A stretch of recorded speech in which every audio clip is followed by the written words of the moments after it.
are probably still going to trickle in, but yeah, I wanted to welcome everyone. Thanks. As Sean said, I know it's a little bit late. It's at the end of the work day or just later in the day, so appreciate you joining. My name is Hannah Greenberg. We did this last year, but for those of you who haven't met me, I'm on the City of San Jose's Climate Smart Team and Environmental Services. And this webinar is being brought to you in partnership with Redwood Energy and the electrification experts on that team, including Sean Armstrong, and with the Climate Smart team, the city's climate action planning team. So really quick background, I'll kind of speed through this, but Climate Smart San Jose is the city's climate action framework, and it was passed back in 2018. It outlines strategies for San Jose to address climate change and to create a healthier and more sustainable living environment.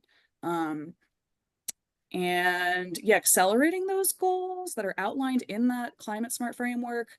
San Jose set even more ambitious targets for achieving net zero emissions by creating what we call the pathway to carbon neutrality by 2030. And one big strategy that will help us achieve our goals. Sorry?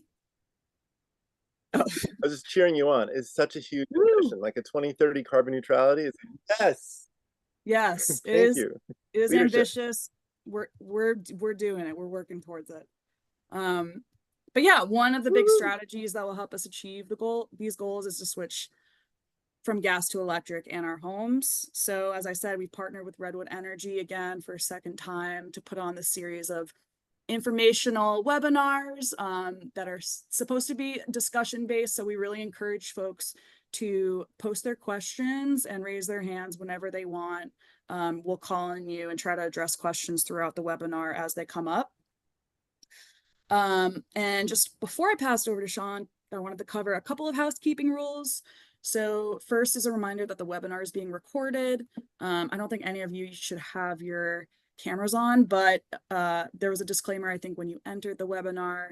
And if you are concerned about the recording, you can leave and we'll have this as a recorded version. But I hope you are not concerned about it. Please stay on.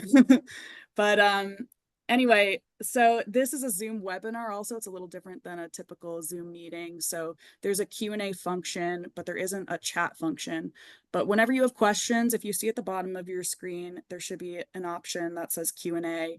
You can enter questions whenever you want. We'll all of the panelists up here will be able to see them, and we'll try to address them as they come.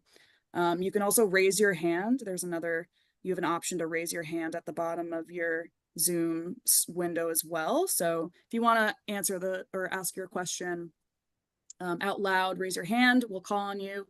And again, questions will be taken throughout the webinar. Sorry. Pardon, I just bumped my screen there. Sorry. Okay, no worries. And yeah, I see that we have a question. Will this recording be available for us later? Yes, we're going to be recording all of our webinars. And also this is the first of a series of 5 webinars that we're doing this year. We're going to be recording all of them, and we'll post those to our webpage and share it with attendees once it's ready. So Sean, I will pass it over to you now. Thank you, Hannah. And thank you, Jasmine, and thank you, Jessie. Jessie Lee here is part of my team, and she's really good at setting up slide decks, and like among the many other skills and things she does, like, that's a talent of hers, it seems, which is great because it's something I love to do. And I'm like, oh, someone to do this with. So yeah, let's go into this. The Ask Sean show. I want to thank Tristan, who branded this show. She's an activist down for the Climate Reality Project in Irvine and Orange County.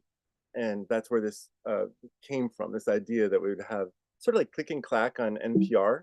That's a show I always loved. And also Calling All Pets from Wisconsin, because I'm from Wisconsin. And so anyway, I'm going to give a quick, like, who am I? Why would I be the person that would explain things to you? So back in 1995, I came west from Wisconsin on a train, sight unseen, because I'd seen a tiny little black and white picture of this house, and I thought it was actually dorm housing, upper right-hand corner. But it was a demonstration house on campus where 3 students a year live in it to sort of live the experience of the height of sustainability they can pull off that year. And I got to do that in 1999. And it was a humongous changing experience for me. It was sort of my introduction to building science. I'd always been a scientist ever since I was a little kid. Loved science, and I went on to become a high school science teacher.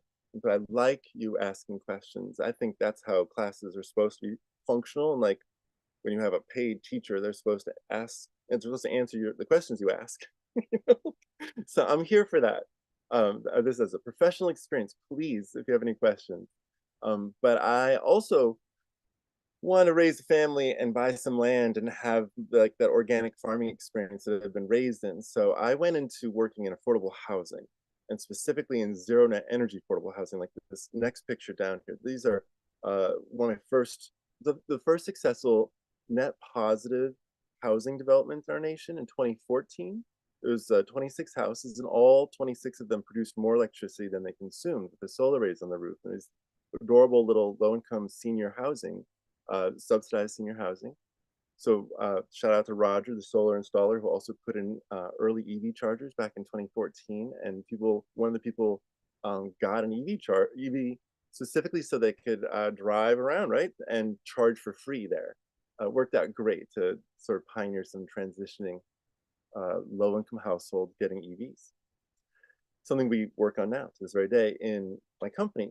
Since 2011, Redwood Energy has my partner Michael Winkler and I, and now we have 16 staff, I think. We are working on not only helping affordable housing developers around the nation do zero net energy, all electric, 100% solar or more developments, now, often now with batteries, and most recently, excitingly, using vehicles as the backup batteries with bidirectional EVs like Kias, for instance, and Tesla says they're going to, but they're also been talking about that for way too long. Instead, real folks who are doing it, Kia and Volkswagen and BMW, and there's a whole bunch. Jesse actually did a bunch of research on it. It's just pretty much everybody has announced they're going to make their EV car available as a battery, both to the grid and to the home.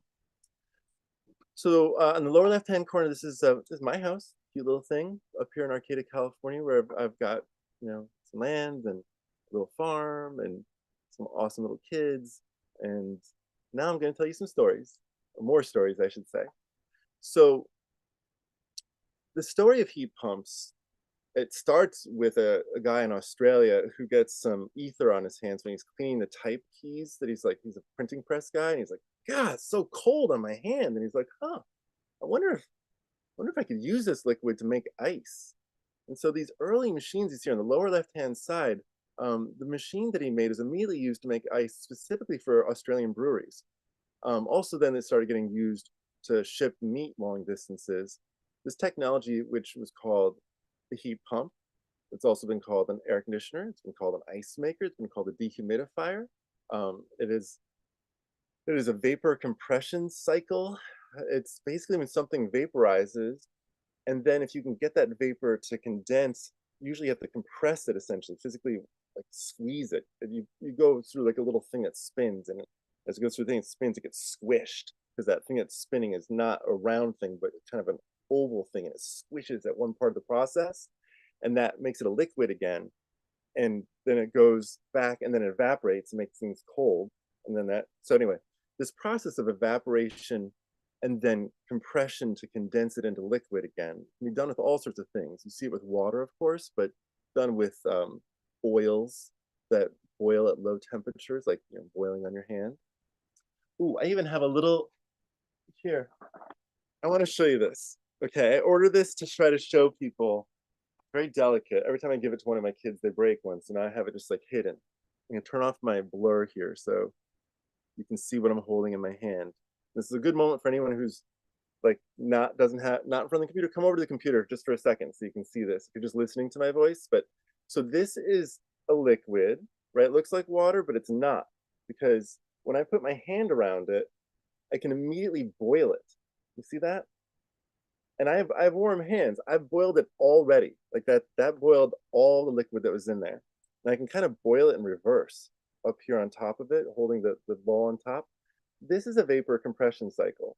Well, not so much compression, but it's a vapor and condensation cycle. I'm boiling it, it's making it appear, I can turn it around. There's liquid and there's gas in there.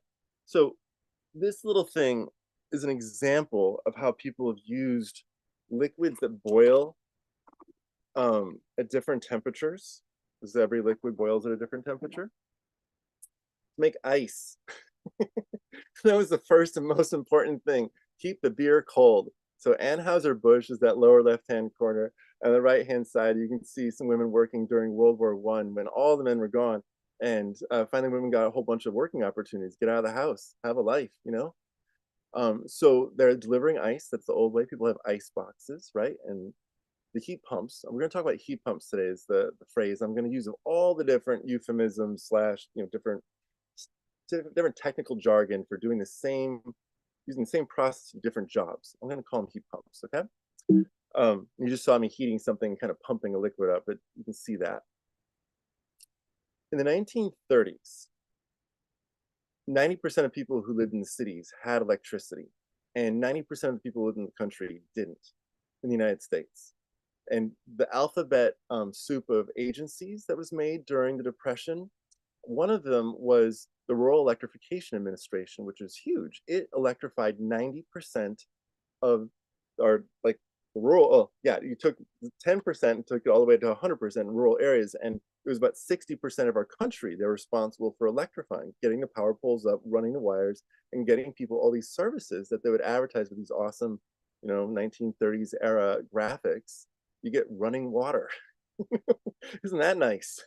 um, and light and radios, all the fun stuff, the things we want today. And you don't have to do this thing of like boiling water, getting it hot, using a paddle, beating down your laundry in there, and then potentially rubbing it.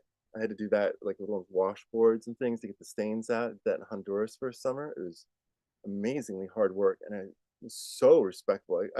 Of the people who did it for me, eventually I hired it to be out a couple of times. I did it myself, but a couple of times I hired people, and theirs is so much better than theirs. Came back clean and white and nice. I sucked at it, and I worked so hard. So electricity brings so many conveniences, and there's essentially been a nonstop electrification of things process in the United States. But there's been periods of time where it accelerated, where when people got electricity and there was like certain technological innovations that used electricity, like heat pumps, like the things that make ice, um, where it was like electricity being brought to the masses and then some key technologies and innovations. And our country's been great at inventing new things. This is something America is well known for around the world, investing in research and inventing new things. So down here we have the nuclear industry, the brand new nuclear industry, the 1950s. General Electric and Westinghouse are making nuclear power plants. Hire Ronald Reagan. He's just retired. His last movie was not that great. He co-starred with a chimpanzee, literally. So he's kind of retired, and he moved into becoming the president of the Actors Union. So it's like he's getting into, his 50s, and he's got new professional jobs. He's not the leading man on the horse that he once was.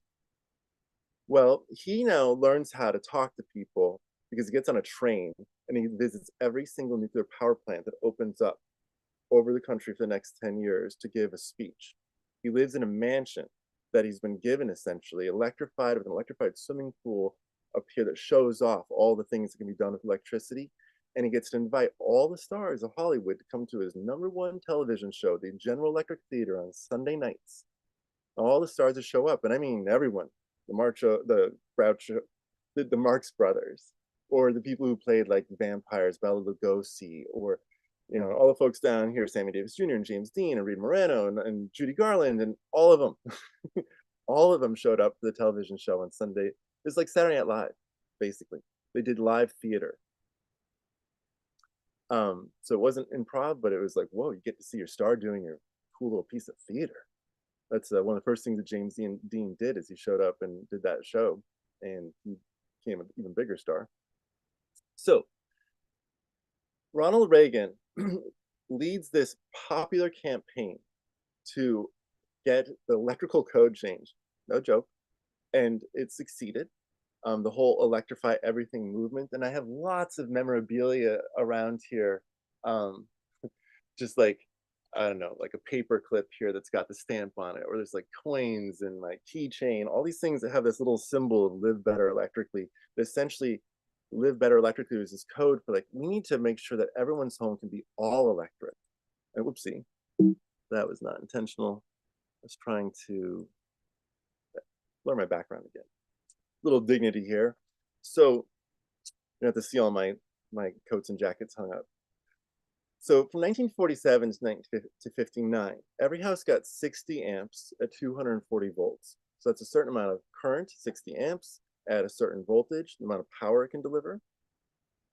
These two things, you don't have to memorize that, but these are technical phrases that you'll bump into a few times around here. Basically, all the power delivered to your house is always 240 volt. Big buildings like mills and things with huge amounts of machinery, they might get 360 volt, or they might get 480 volt. But everyone's house gets 240 volt, and it gets two wires of it, essentially 120 volt, and those two wires are now given to all the circuits in your house, except some that are still 240 volt, like your dryer. So that was the deal. Every house got a 60 amp 240 volt service, which is the wire that comes down. But in 1962, after this successful television show effort with a jingle, Live Better Electrically, they got 100 amps, which is enough for an all-electric home in the 1960s, and it's enough for an all-electric home today. It's one of the technical things we're going to talk about today. Now, I see a Q&A there. Sunny, you ask, or say, hi, Sean. Hi, Sunny. One, will electric panel upgrades to 200 amps be qualified as a third tier measure? I'm not sure what a third tier measure is. Maybe Sean, yes. this is I'll just Thank interrupt you. for a second. This is a Please. question about the city's new Electric Home San Jose program. And Sunny, I'm in touch with my colleague who's working on the program. They said they're gonna email you with a response, but maybe later on I can address this question so that once we get to that slide, which is coming up, we'll have a little more information on incentives and rebates in the coming slides, but I can address this later on. But yeah, someone's also getting in touch with you over email about this. Okay. We'll find out soon. And the second thing you say is, I'm getting an electric dryer for my house. Cool. I didn't need to hire a contractor to help me install it. No, it's just an appliance. So that's one of the nice things is that dryers and stoves, you don't need to hire anyone to put those in. Gas stoves, you should have a professional, but technically you can just hook it up yourself as a I mean, you shouldn't. It's dangerous and such, but you can, or you're allowed to. That's the nature of these appliances. So dryers and stoves. And what's different is that water heaters and space heating systems, you don't have to hire a contractor. You can do everything you want on your own house. That's the rules. You have to get a building permit, but you can do it yourself always. It's your house. Now, how would I apply for the first tier measure incentive? We'll find out in a little while because I don't know myself, but Hannah does, and we're going to talk about it all with everyone with a specific slide that gets it all laid out. And do you need a permit for it? You don't get permits for dryers, but you get permits for wiring 240 volt to a dryer. Though if it's new electricity delivered, yes, you're supposed to get a building permit for that. Also new gas, of course. But if electricity is there, then you don't. And that's one of the reasons I recommend that people get dryers that are 120 volt, because all of the outlets around the house are 120 volt. You don't have to rewire. You just get a 120 volt. There's lots of different kinds. Some of them are slow, some are fast, some are small, some are big, some are cheap, some are expensive. You know, take your pick. But you don't have to rewire, and you don't have to get a building permit for rewiring, and you don't have to delay or find a contractor if you go with the existing wiring in your home. So that is a big insight for everyone. Stick with the wiring that you have if you possibly can. It saves a bunch of time and money. Okay, story time again. So Ronald Reagan now becomes governor. He's become famous nationally in a more significant way than he'd been before. He's on everyone's TV #1 show, Sunday nights. And he leverages that to become governor. His wife as well. Oh my gosh, what's Ronald Reagan's wife's name? Nancy Reagan. Thank you. So Nancy, who also had significant political ambitions, this is a power couple and always were, and that was the nature of it. So I just want to say that's how things were. So they come into the governorship. He is the governor, and The air in California was then the filthiest air in the nation and is today the filthiest air in the nation. We have the #1 worst air quality, and it is because of all of our gas power plants, previously coal power plants, oil power plants, all of our buildings. Our buildings equal the amount of gas burnt in buildings, the pollution from it equals the amount of pollution that's coming from all of our gas power plants that are still burning in California that we're slowly shutting down. And thank you, San Jose, for your leadership in getting 100% clean energy delivered to San Jose, which is right now is hydropower, batteries. Batteries are big now in California. #1 source of power in the evening is solar-filled batteries. Anyway, all this stuff is because all this technological stuff I love geeking out on is because these laws were passed. These are the first in the nation laws because we had the worst problems. And Governor Reagan went to work on this to try to get clean power. Be clear, he was always about clean power. I did not agree with many of his different policies, and he was a rank racist, absolutely unapologetic, public about that. I'm not telling anyone something they don't know. But he was not necessarily alone in that terrible, broken way of thinking at the time. He did pass some of the most consequential environmental laws of our country, and that is what we're talking about tonight. So in 1967, the California Fuel Efficiency Standards, our Air Quality Act, this is why we still get to have electric car incentives in our state. This is why the California Air Resources Board exists. Because in 1970, when the Federal Clean Air Act that governs all other 49 states passed, we got an exemption because Reagan and Nixon and my mom stopped pushing me out when I was being born to avoid being born on Nixon's birthday. Nixon's birthday is January 9th. Now I am born at 12:02 a.m. on January 10th. So just to let you know where the politics of my mom's was thinking she was not a supporter of that war. So but they worked something out, the two of them. In 1974, we also passed the Energy Resources Conservation and Development Act, which is why we have an energy code for our buildings that's unique, once again, from the other 49 states, which have a different array of codes that they follow. But we have our own unique energy agency, and it is the most advanced, largest staffed energy organization in the world. I mean, it is amazing the energy codes that come out of this organization, just a sheer number of people who are working on things. So, and we all pay a significant, I don't know, $2, $3 fee, chunk of money to fund research in California. No other state collects. We also have this amazingly $120 million of research money gets thrown out the door every year from the state. No other state has that. We find out things first, for better or worse, faster than the Department of Energy frequently, because we have more energy related building energy related staff. So it is. So conservation is the only way we can buy a barrel of oil for a few dollars. Jimmy Carter was saying this because the oil embargo of 1974 and then the conflict with Iran in 1979, the hostages that were taken, the 200 hostages that were taken, I think, in Iran. He comes into office during a serious depression and an oil shock and an electricity shock because almost all of the electricity being made in our country at the time was fossil fuel based and most was oil. So electricity prices themselves also went up fourfold in 1974, and they also jumped again in 1979 because there was a contraction of the oil supply with the conflict with Iran. And he's like, hey, just so you know, this is the cheapest possible thing is conservation. And he's standing in front of the first solar thermal array that's making hot water. It was installed on the roof of the White House. So then you're welcome to ask questions, anything you want to talk about solar hot water. It's not a technology that's really being used these days much. Not that it isn't, but in northern latitudes where we don't have the same amount of sunshine every day, its variability of energy supply it caused some challenges where you can dump extra electricity into the grid or into batteries or whatever. You can't dump extra hot water, so you have to otherwise it blows up the system, gets too hot. So you have to have some way of, you have to make a system smaller than it'd be ideal, solar thermal, compared to electric systems where there's still places to put the electricity in.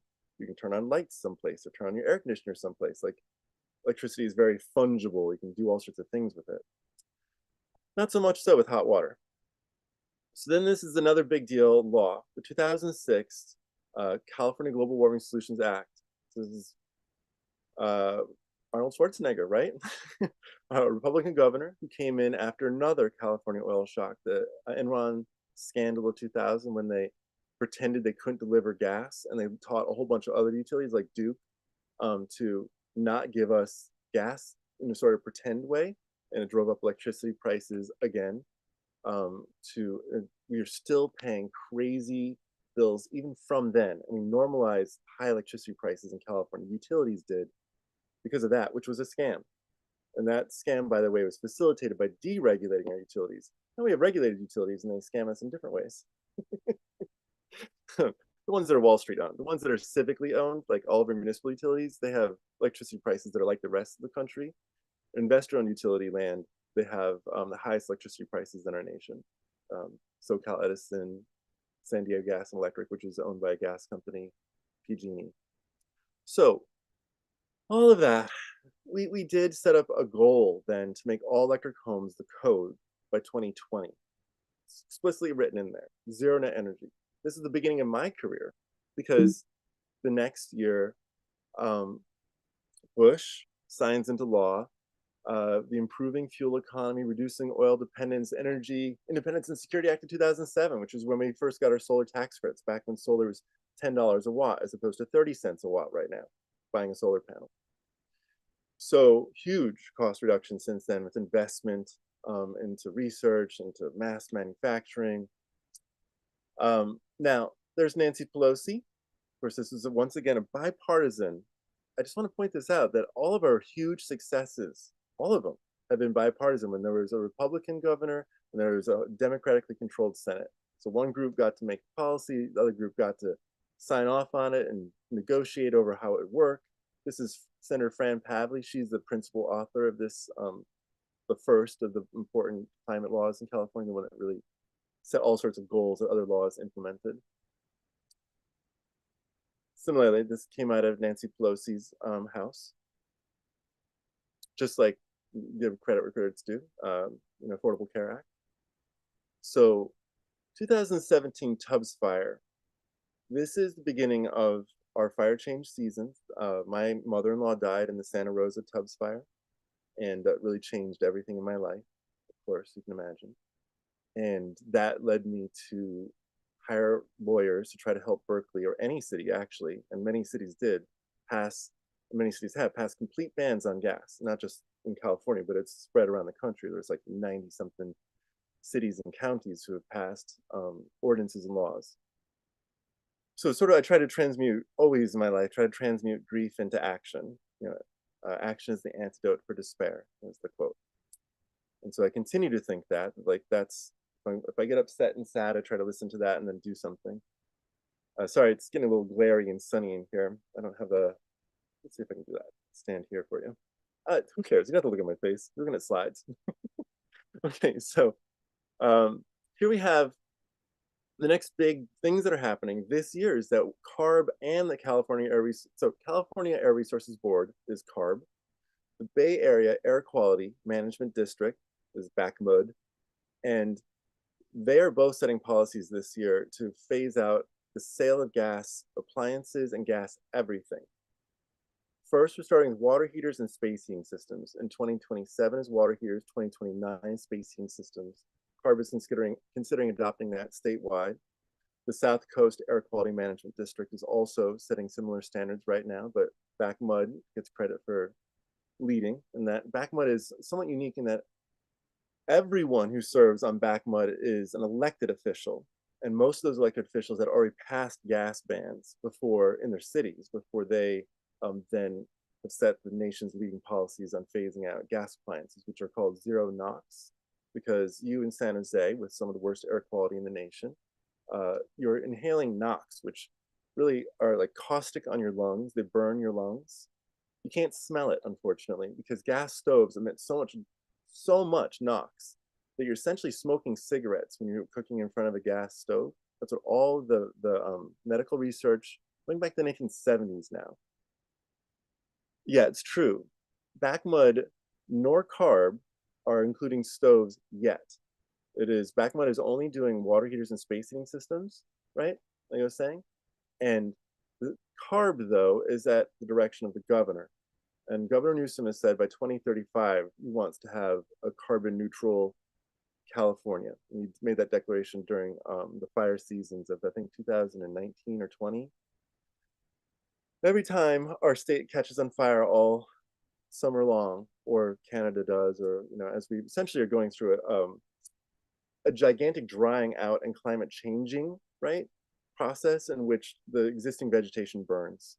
And California's finally trying to learn from the indigenous nations of this year. There's an announcement that we're starting to do controlled burns finally. I took classes in college on this topic, and up here is where we still have tribes that get to burn their land, which is the way to prevent bigger fires. um, Basic thing that our Forest Service has not understood until maybe now-ish as an organization at both the state and federal. And you're saying, Anonymous, you're saying, I'm guessing the backmud rules didn't include gas cooktops and stoves because of backlash that it would receive. That's at least one reason, but it's also true that 90% of the gas that's in someone's house is being burnt in the water heater and the space heating system. Those two combined are 90%. So if you're going to go after the quantity, then that's where you're going to go. And that is going to radically change the gas sales and incentivize people to completely get rid of gas, because gas prices naturally go up as people ask for less. Bulk sales are what keep prices lower. So this transition gets accelerated in almost an exponential way. And as San Jose is doing leadership work that's trying to do, teaching people, providing incentives, getting people in the lowest income households served first.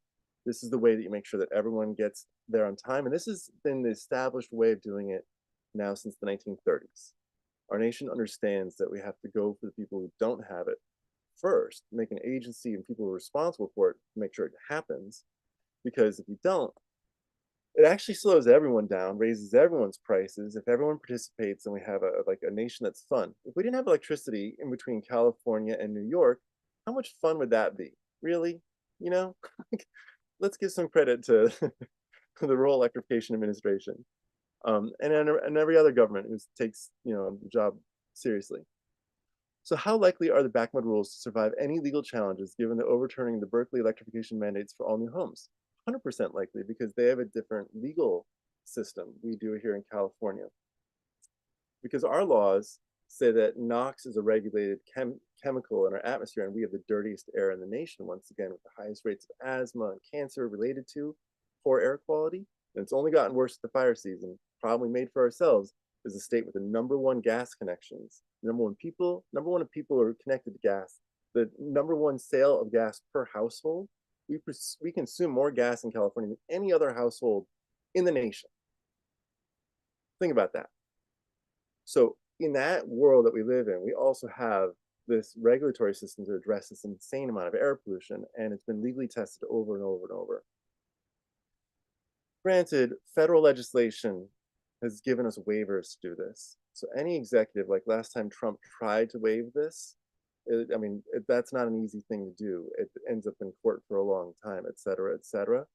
But elections matter. So, we had our elections in California. We use the regulatory authority that we have within Backmud to say no more water heaters, no more space heating systems for sale. Not that you can't have them, you just can't get a new one. Just like right now, we have low NOx in Texas, low NOx, interestingly, and no NOx, or an ultra low NOx here in California.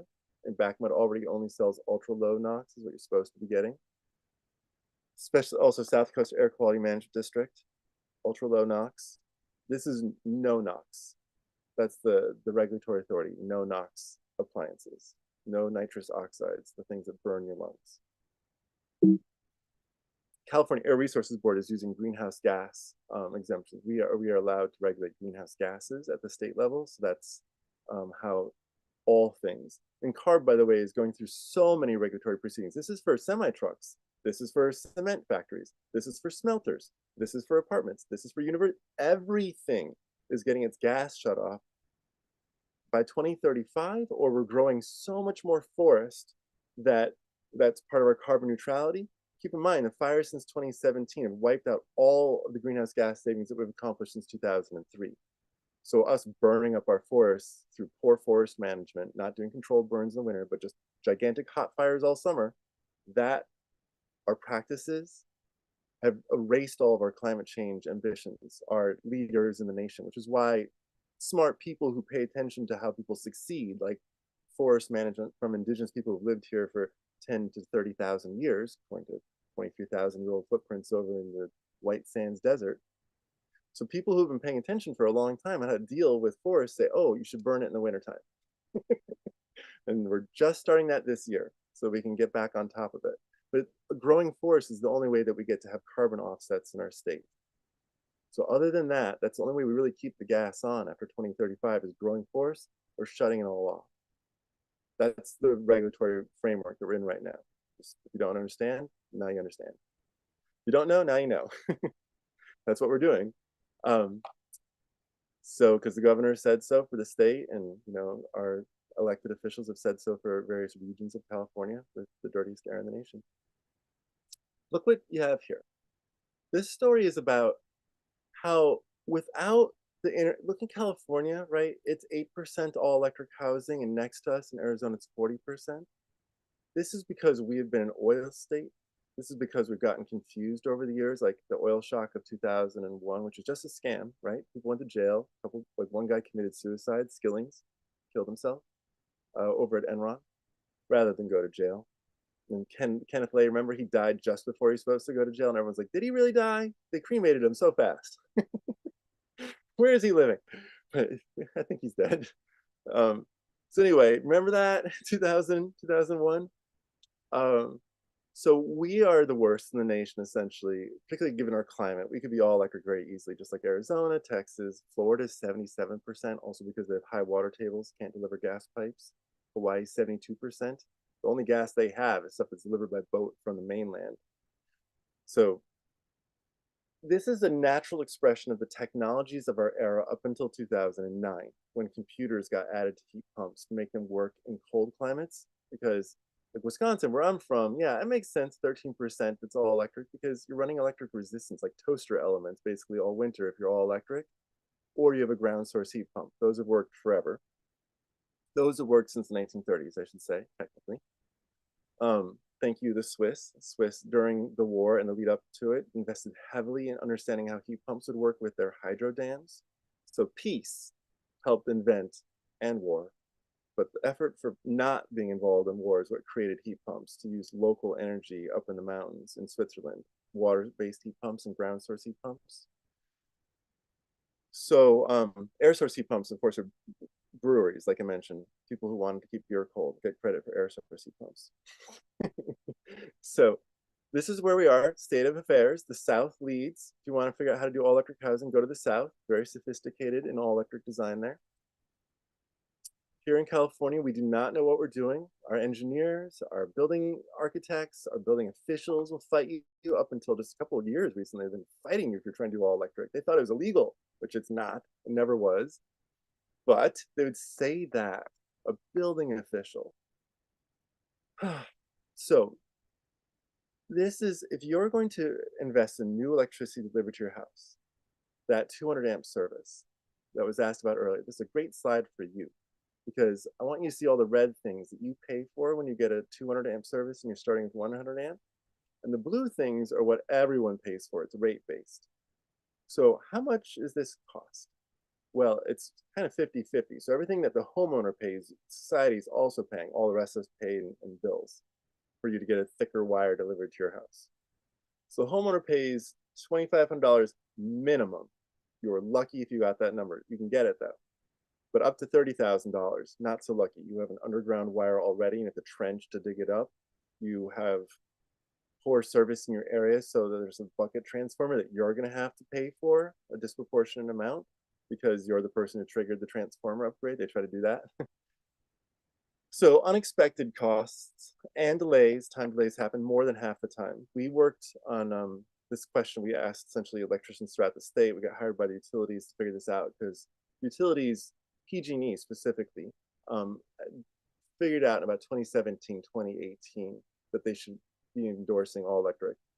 Up to that point, their gas vice president would fire anyone on the electric side who tried to advocate for all electric design. And I got actually like yelled at once at a conference in 2016 for trying to ask someone from PG&E about this in front. He was like a boss person, a senior researcher, and his junior staff person yelled at me for almost a solid block while I walked away from her. "You're gonna get us all fired!" She was saying at me. It was like, sorry, I'm really sorry about that. She was really upset. So that was the rules, firmly enforced at PG until 2018. Couldn't talk about it. Now they've been hiring Redwood Energy and other organizations to try to help them figure out how to do all electric design. It's been quite a change, just to let you know, because I've been doing this since 2007. There's a long time. I couldn't get rebates or incentives or help or talk with anyone, ask questions at a conference. So is 100 amps enough power? Yes, for 99% of households. And that last 1% doesn't need to use that much power. They could just get something changed, some new appliance, get rid of their electric resistance dryer and put in a 120-volt heat pump dryer or a condensing dryer, just one little thing. Spend $700. You don't have to go to past 100 amps. Here you're seeing in blue, these are gas electric hybrid homes, and this is their peak over the course of 15 minutes in SMUD territory. Great. SMUD has a lot of all electric homes there to study. And then in orange, that's the peak for all electric homes. And these are existing homes that have electric resistance space heating or electric resistance water heating. Doesn't even have heat pumps, which use 1/3 or 1/4 or 1/5 as much electricity, both at peak and overall. So this is the existing, not super efficient housing stock. And none of them, or almost none of them, 99% of them are not going past 100 amps. So these are some of the ways that you can avoid that. I'm going to walk you through a little bit of that just real quickly because it's on everyone's mind. And these are cheap ways like NeoCharge or Dryer Buddy or Simple Switch. This is where you can plug two high power, high amperage devices into one outlet. And essentially, it's called the transfer switch. And I think in 1919, Berkeley had a humongous fire because of gas burning lamps. And they passed an all electric code that Berkeley was like the first in the nation to have an all electric code, but it was in 1919. I swear to God, not 2019, where they passed the next one. It was because of a huge fire. And you can still find transfer switches with these, because people only had 30 amps, not the 100 amps that was coded in 1962. And they had to have an all electric home that was being built new. And you can find those houses still with built in transfer switches to say, this device gets to work, and it's the one that's prioritized. And this is the other one, and it's not as prioritized. So you want to turn this one on, it just transfer switches. And they would do it manually, but now all these ones do it automatically, where one outlet is for the thing like, you want your electric stove to work, right? I'm going to show you this in a second. And your water heater, your pump water heater, you also, that's got a lot of storage in it. If it turns off for 10 minutes while you're cooking, that's fine, that kind of thing. KK, you say, what is a good load split share solution to add mini splits to avoid an upgrade to two 50 amp panels supporting an existing electric range hood, garbage disposal, microwave? To add a mini split to avoid an upgrade. Got it. Okay, and you have a 50 amp service or a 50 amp panel? Two 50 amp panels? Not exactly sure what your total combined amount of power is, but your question, your mini split, well, I work closely with NeoCharge, and I think Simple Switch is an excellent manufacturer of products as well. I know someone who has a Dryer Buddy, they like it. Thermalec is kind of a big deal brand name. Yeah, there's some things. I'm not here to specifically tell you which one, but I can tell you some things. Like you can get NeoCharge and Simple Switch on Amazon. Get them, and they're well supported. The number of these people are like, those are kind of the two big names I'd say, but although Thermalec is huge. So let me show you this, because dryers. I'm focusing on dryers because it's hardly, who cares? Like a laundry dryer. You should think about this. On the left-hand side, this is a resistance dryer. or a hybrid heat pump dryer, which I think is also, it's the same thing. They take 30 amps. 30 amps is the same amount of power for a level 2, like a fast EV charger in your house. And these two things, you don't need to have, well, you don't really need to have either, to be honest. You can have a level 1 charger for your EV, and that takes care of almost everyone's commuting every day. But you definitely don't need to have electric resistance dryer anymore. You can get a rapid high temperature heat pump dryer that still uses what you see in the middle here, like 1800 watts, which you can plug into any outlet. You can get condensing washer dryers. I have one that's at 1400 watts. The heat pump ones are the newer ones. Condensing dryers technically are an electric resistance dryer that has some efficiency measures worked into it to get the liquid that's going out to condense. Like, sort of it's not quite a heat pump, but it has a lot of that cycle built into it for efficiency. So these are sub panels, and you might want to consider this, I think, for your situation. You asked about a circuit splitter, but I think this is the scale of solution you're looking for. I think you should take one of those sub panels that you have that's 50 amps and put in something like a lumen. I actually don't know if there's any other sub panel other than a lumen to recommend, to be honest. But lumens, what they can do is they essentially take your whatever circuit you have, and if you want, you can go up to 6 times as much power. So you have like 50 amps there, but you could kind of load it up to, um, well, I think how this works is 50, you could get it up to 150. But each circuit, you could have up to 6 things loaded. It's a little complicated, but to say, basically, your 50 amp service could act like 150 amps safely. You'd probably never notice it because, as I pointed out, homes, actually, let me just show you that again, because your house, let's say you have a 50 amp service. Okay, so this is in kW, so not white. No, this is an amperage. Oh, good. Okay, so 50 amps right here. See where my arrow is pointing in between 48 and 50? See that? So everyone on the left-hand side of where my arrow is an all-electric home that didn't go past 50 amps ever. In the whole year, never happened. So if you have something like a lumen sub panel and some efficiency, you will never go past 50 amps.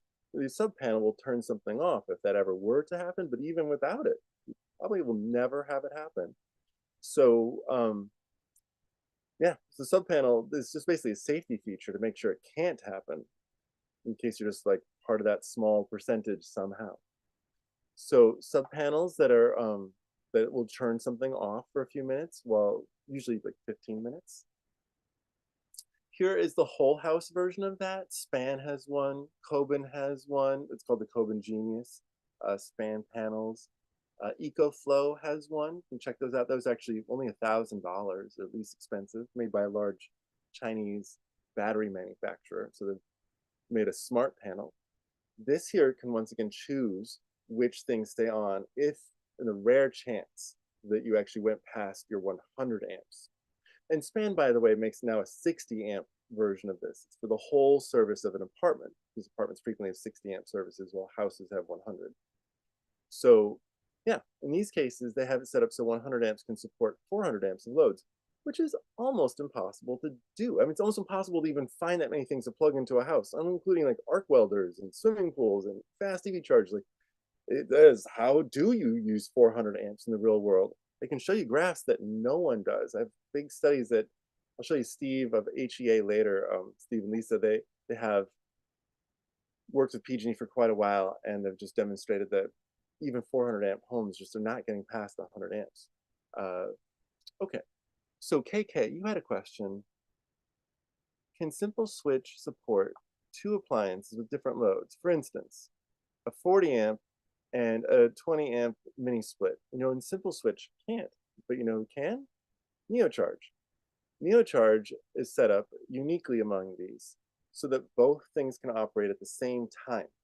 And it's regulating, like let's say you have the larger of the two is 40 amps. Okay, so you get a 50 amp version of theirs, or you get a 40 amp version, I should say. You get a 40 amp version because they sell them like 30, 40, 50. Get a 40 amp, plug both your things into it. So you have a 40 amp device going in on one side, and you have a 20 amp device going into the other side. Your 40 amp device which maybe that's your stove, right? Your range. Actual stoves rarely go past 2800 watts. So basically 10, 12 amps. It's a 40 amp stove. It just doesn't get used past about 12 amps, even with the oven running at the same time as the induction ranges or electric resistance ranges on a day when you're cooking three things and it's Thanksgiving. Like, it just doesn't happen. That's not how the stoves work. That's not how cooking works. I don't know what to say. I've studied hundreds of houses now with electric stoves, and that is just how it is, including my own, including like this. So yeah, plug your stove into the same outlet with a neocharge as your mini split, and your 40 amps will almost certainly never be exceeded by either of them combined being used, because the stove is going to be 12 amps at peak and your mini split at peak is going to be 20 amps. That's 32. You have a 40 amp circuit and you'll probably never notice ever. It sounds like you'd want to set it up so you cook instead of air conditioning or heating for whatever 15 minutes, because people, the maximum most people cook is 45 minutes in a day, and that's like large farm worker family households that we have studied. So, by the way, it's so much glare that I'm just going to turn off my camera. There's no point. There you go. So you can look at my picture. So that I think that's a great solution, is to consider looking at the, not the simple switch, but the neo charge, because it's set up for what you're asking for. Simple switch is simple and it just is one or the other. And you don't need that because you have more than enough power with that 40 amp circuit for both. Anonymous attendee, you said you showed a SPAN smart electrical panel a couple of minutes ago, right? You're going to mention the price for one of those? Yes, $2,500, I think, right now. They started at $3,500 and the price has dropped. I don't know what a Genius goes for. It's in Canada, and I haven't really seen them much down here, because SPAN, I think, is out of San Diego, so it's a little more local in California. And the $1,000 buy them online is the EcoFlow.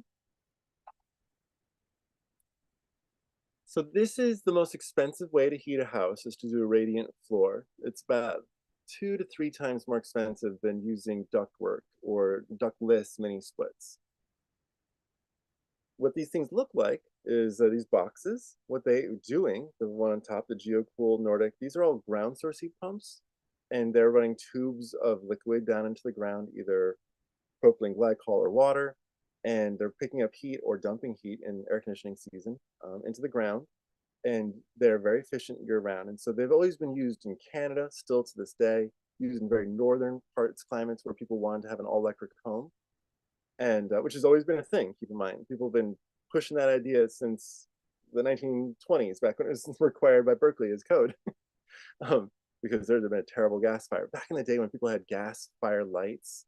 When electric light bulbs came in, there's so many lives were saved. People's homes and kids are dying all over the place because of gas lighting. Ugh. So the American Gas Association was founded to stop electric light bulbs, by the way. The AGA, very powerful organization. All the gas companies, including like San Diego Gas and Electric and PG&E, belong to the American Gas Association. And they were founded to stop electric light bulbs from becoming code, which they are now, but they were not code required until like the 1930s. Yeah, because that's when other homes finally got, people used to use like lanterns in the 1930s in rural areas, gas lanterns. So anyway, here we have air source heat pumps, much less expensive to install than a ground source heat pump. But I'll say it again, radiant floors are also a very expensive way to heat and cool the house.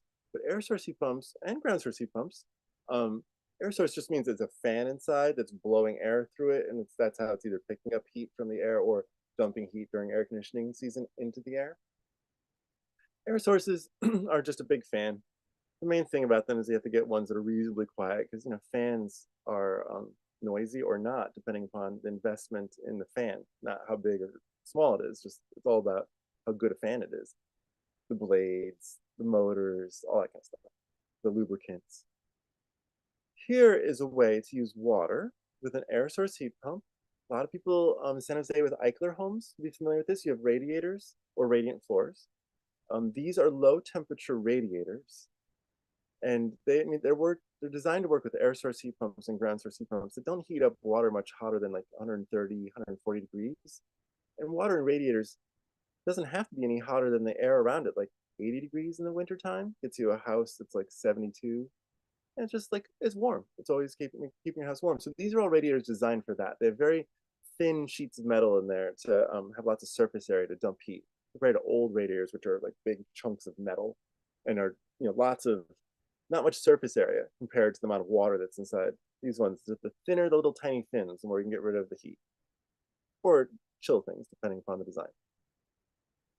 I wanted to encourage you to consider 900-watt heat pump water heaters. Rheem has one, A.O. Smith has one, State has one, 5 different manufacturers. I just learned this back in February. I went to a conference. Was that February? It was March, whatever. I went to a conference, Hot Water Forum, and now 5 manufacturers are coming out with them or have them out. And A.O. Smith's is excellent because it has an electric resistance element that's just tiny, a 900-watt element, so that if it's cold in San Jose, which happens, like it gets below 35 every once in a while, it'll still keep the water hot.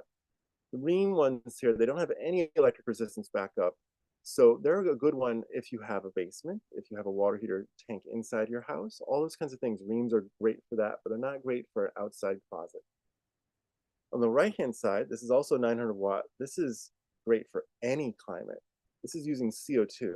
It's 4 times as expensive, but it's because it's producing 4 times as much hot water per hour. This is designed for big sitting tubs. This is a luxury product, but it's only 900 watts. So the one on the left, this is for households that have bathtubs and showers. The one on the right, this is for people who have sitting tubs. This is for people who, have one of those big eggshell tubs, like a big tub. And that's because these are made in Japan where people have big tubs, big Japanese sitting tubs in the home. Everyone takes a shower first. Then everyone gets into this gigantic tub one at a time, or maybe 2 at a time, whatever. But big tub. That's how the tradition works. And these were invented to replace propane because it's so expensive. Propane's the same price as gasoline for your car, 10% less expensive, but essentially the same price. Very expensive fuel source. So all over Japan, people in the cities, they have access to natural gas that they've made from coal. It's not really natural gas, it's a similar chemical because Japan has a lot of coal, not much natural gas, but some, which is methane. Anyway, so these were invented to get rid of propane, but they're amazingly energy efficient. They use half as much energy as the Rheem tank or the A.O. Smith. All these tanks over here, they use a refrigerant called R134A. It's basically a little fossil fuel. It's something that boils at low temperature. On the right-hand side, CO2. Okay, on the left-hand side, it boils at negative 50 Fahrenheit, I think it is, negative 50 Fahrenheit. The one on the right, this boils at negative 110 Fahrenheit, which means you can absorb heat from the environment no matter how cold it is outside. Even on the South Pole, you can still heat water with these. Anonymous attendee, you say, hey, heat pump water heaters require 1,000 cubic feet of space for air circulation. Sort of, not really. So that's not all true. So let me give you current correct knowledge on the one. So you can put an air source heat pump water heater like this into an unvented closet. I've done it on accident. It'll double the amount of energy that it uses over the course of a year. That's the worst case scenario, is an accident, right? It's like one of the first projects I had done, and they didn't do the right design, and it was just like, oh my God. So I got to study them compared to other ones. The best situations, we put them into a garage, which has the 1,000 cubic feet that you're talking about. And that garage, that was a little bit better than even it was designed, that's about the best condition is to put them in a hot garage in the summer. But in the wintertime, a garage is cold. It's a little dicey there, but it all works out. Garages were the best situation. In between, you can put one of these into an interior closet in your house. And let's say that its best efficiency is a 3.3 coefficient of performance. That is the maximum it does, period, in best conditions.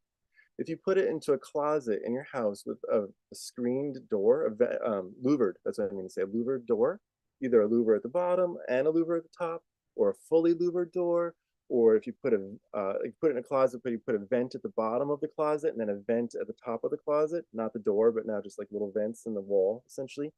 All of those those are all only reducing its performance by 10%. So you go from a 3.3 down to like a 3.06 or 2.95, depending upon the strategy. So yeah, you can put them in just a closet that you can squeeze it into. Like if this tank is 21.34 inches and you need an extra 6 inches for this type, the ream, because they have side connections for your plumber. Okay, so now you have a 28, 29-inch closet you need for that tank on the left-hand side. The A.O. Smith tanks, they're 26 inches, but they have top connections, so you can squeeze them into a 26-inch wide closet, and the plumber can do everything on top, and you set up the venting with the louvered door. You tilt the tank so that one side of the venting is facing that louvered door for sure. The other one has a fan that goes at the top. So one side facing the door, one side just the top just going up to the ceiling.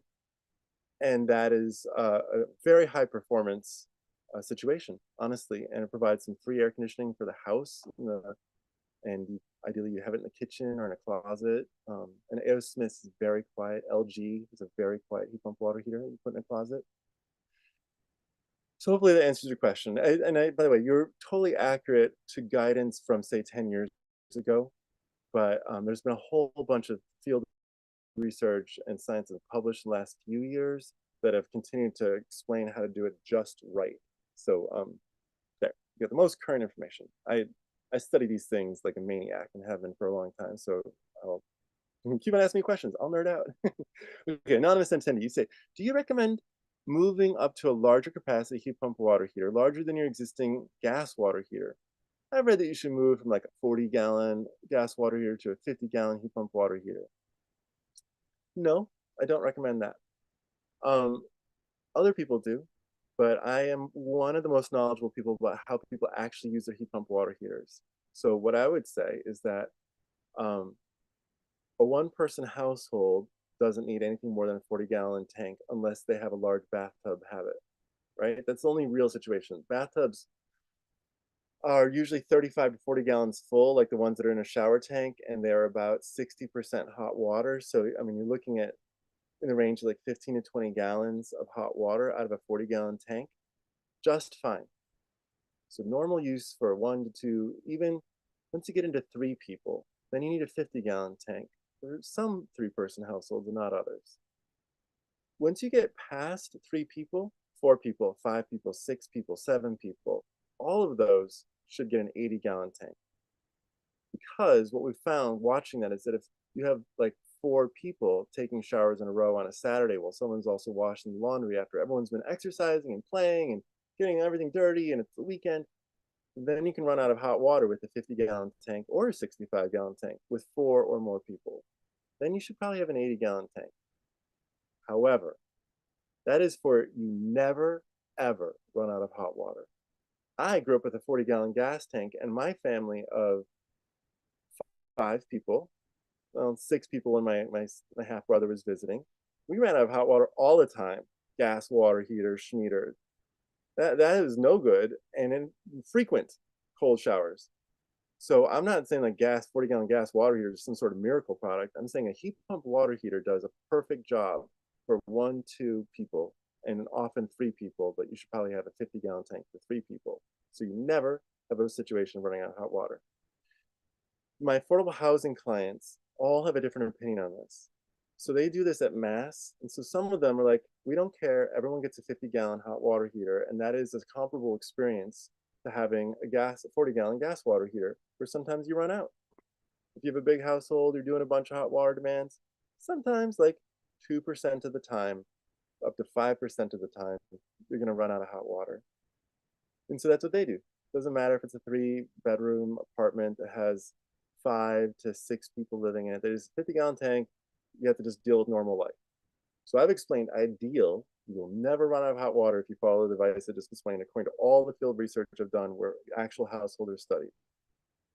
We're not never, but it looks like never according to the data. People are different from, the averages or even the extremes that we study with small populations. Hopefully that helps. Okay, hopefully that answers your question. And on the right-hand side, the Sanco 2, if you want to not spend, say, like in San Jose, your average price for a water heater is about $5,500 for these heat pump water heaters to get installed. And that ranges between $3,500 and $45 and $55, right? $5,500 to $6,000 is what the average is. And then we see $7,000, $8,000, and like 10 and 15. And like, what? You guys live in Silicon Valley, so I'm just telling you, if you want to get a competitive bid, it should cost in the range of $5,500 or less, is what those cost. On the right-hand side, the Sanco, because it produces 4 times as much hot water and has a special tank and it's import from Japan, that's not $6,000. That's more like $15,000 to $20,000. And like I said, that's for your really fancy water heater. If you were to get you have the same goal, but you can't fill one of those sitting tubs. You can't fill one with a 40-gallon gas water heater or even an 80-gallon gas water heater. I've seen that. Nor can you necessarily fill them even with electric resistance 80-gallon water heater. I've seen that too. Those eggshell things are so big. Frequently, homes they have to get like a commercial grade, not residential grade. This product here on the right is commercial grade. We use it in apartment complexes. They last 20, 30 years. So if you want to spend some money because you have a situation that calls for it, Sanco 2 is the best water heater in the United States, period. Now, yeah, that's just it. 30-gallon gas stove replaced. So I want to show you, this is an example. You got a gas stove, you have to get a building permit, unless you're running any electrical wire to it. You can run 120-volt. If we do this in my house, we just have countertop induction, and countertop induction is what I've been cooking on since my mother-in-law died. Yep. So I just pulled the gas stove out of the house because I had one of these like fancy gas stoves, an antique in the 1950s, and I couldn't afford something like that. I had like, three. Sorry. Hey, no.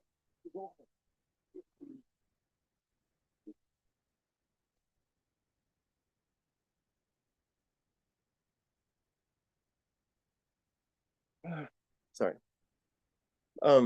So okay, got a little distracted there. She was making a serious situation. Okay, got the kid situation dealt with. She's going back to her mom's house. All right, now, calm down. Situation's over. Gas stove on the left-hand side, you take that thing out, you pretty much need to run a 240-volt line to it. In the current market, the only thing you'd sort of get would be a Channing Street copper 120-volt big stove, unless you do countertop induction. In that case, you can go on to Amazon and get a chef top for 130 bucks. It's what I've been cooking on for years. I've tested all the 2-burner induction ranges out there, and Chef Top's 2-burner induction range is the quietest and has load balancing and everything. Basically, you just cook everything on outlets on the kitchen circuits. I've seen that in hostels, like youth hostels, where they've got a whole bunch of different cooking stations. I found it to be very effective, honestly, to have 2 cooking stations in my house. One induction range on one and the other 2-burner on the other circuit, so that not overloading individual circuits. And that means there's 2 cooking stations. It's very pleasant. It's easy when you have a whole bunch of kids and everyone's cooking food. I've got like a ranch here. Sometimes there's crazy stuff being cooked. So it's nice to have 2 cooking stations. 120-volt dryers. I've been talking about these a bunch. Now I'm going to show you. Here you have, on the left-hand side, a stackable ventless electric heat pump dryer. Ventless is one of the words that get used for both condensing and heat pumps, but you want to look for heat pump.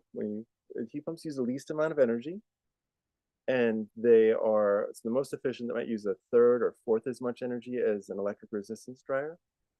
And sometimes heat pump dryers take longer, but the new versions of heat pump dryers from LG, Samsung, General Electric, these heat pump dryers are bigger, made for the American market, like 4.5 to 5 cubic feet, and are fast, almost as fast as electric resistance, but using so much less power, both like power in the moment, because you can just plug it into the wall. I showed you that graph earlier, right, of how the stair stepping down power demand. So in the middle here, this is a commercial grade electric vented dryer. So 6.7 cubic feet. This is big, but it's 120 volt. What this means is that it's going to take like 3 hours to dry stuff, but you don't have to rewire. And sometimes this is like the dryer is usually the #1 electricity using device in an all electric home.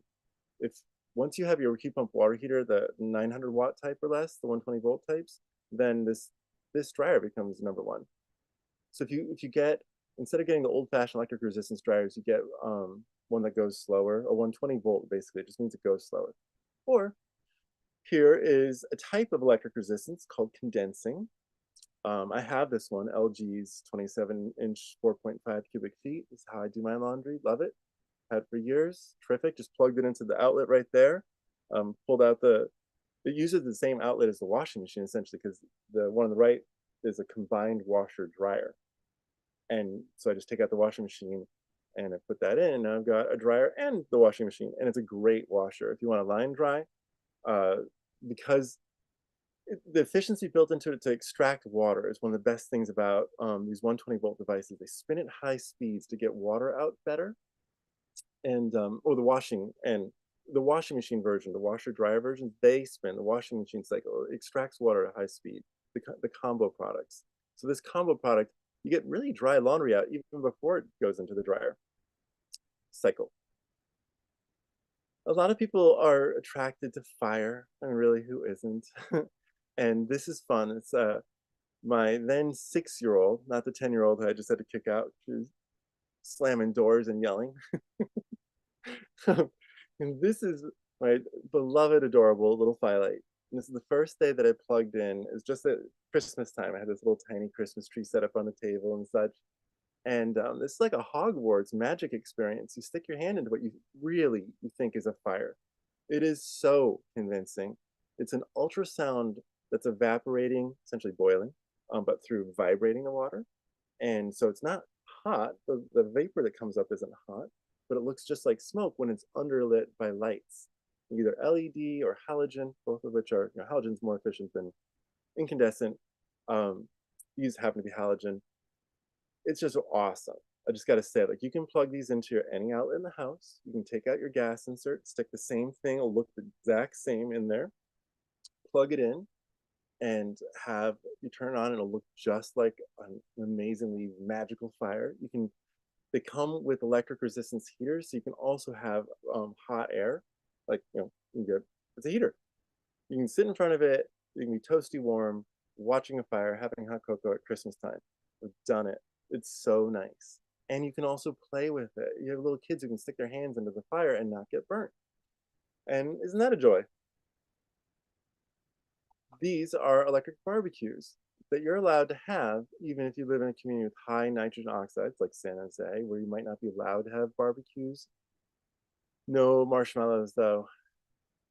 It's true, but this is crazy.